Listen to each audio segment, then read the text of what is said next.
آج بھی بہت سارے ایسے حاجی ہیں جو یہاں سے حج ادا کرنے کے لیے جاتے ہیں نا، تو ان کی نیت ہوتی ہے تو کہ ہم حج کے ساتھ عمرہ بھی ادا کریں گے۔ اب ایک حج ادا کر لیا، پھر عمرہ چاہے اللہ تعالیٰ جتنی توفیق دے، 10 کرے، 15 کرے، 60 کرے، 70 کرے، جتنے بھی عمرے ادا کرنا چاہیں گے کر لیں گے۔ بہت سارے ایسے لوگ ہیں۔ تو اس طریقے سے صحابہ کرام رضی اللہ تعالی مجمعین کے بارے میں بھی ہوتا تھا، تو ان میں اختلاف ہوتا تھا آیا حج کے ساتھ عمرہ ادا کر سکتے ہیں یا نہیں کر سکتے، صرف حج ہی ادا کر سکتے ہیں یا عمرہ بھی اس کے ساتھ ادا کر سکتے ہیں یا نہیں کر سکتے۔ تو ایسے صحابہ کرام رضی اللہ تعالی مجمعین میں کیا اختلاف ہو جایا کرتا تھا۔ تو علی بن حسین مروان حکم سے روایت کرتے ہیں کہ اس نے کہا کہ میں نے حضرت عثمان اور حضرت علی کے پاس حاضر ہوا اور حضرت عثمان نے حج تمتع سے منع کیا۔ حج جیسے حج کی قسمیں ہیں نا، حج تمتع اس کو کہتے ہیں کہ حج ادا کرنے کے لیے جاؤ، اس کے ساتھ عمرہ بھی ادا کر لو۔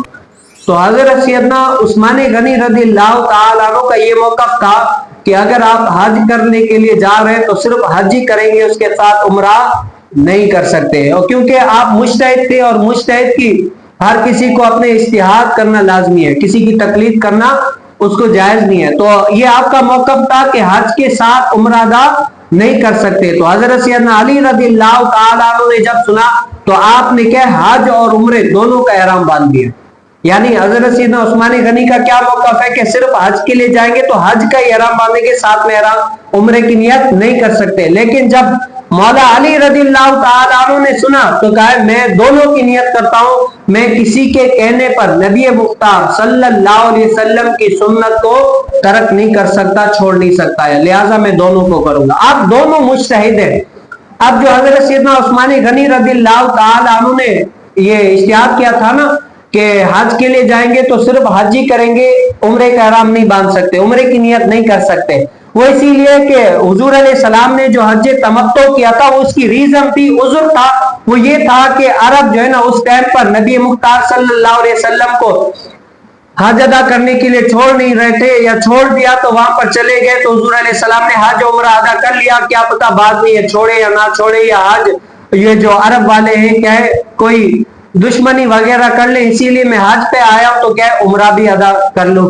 اور اس کے بعد یہ یعنی حضرت سیدنا عثمان غنی رضی اللہ تعالی عنہ کا موقف تھا۔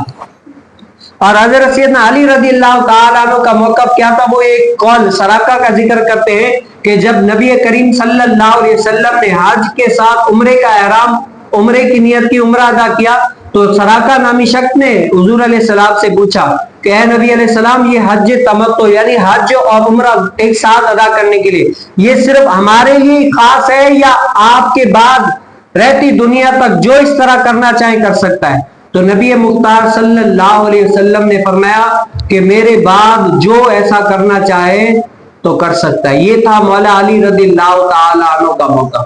اب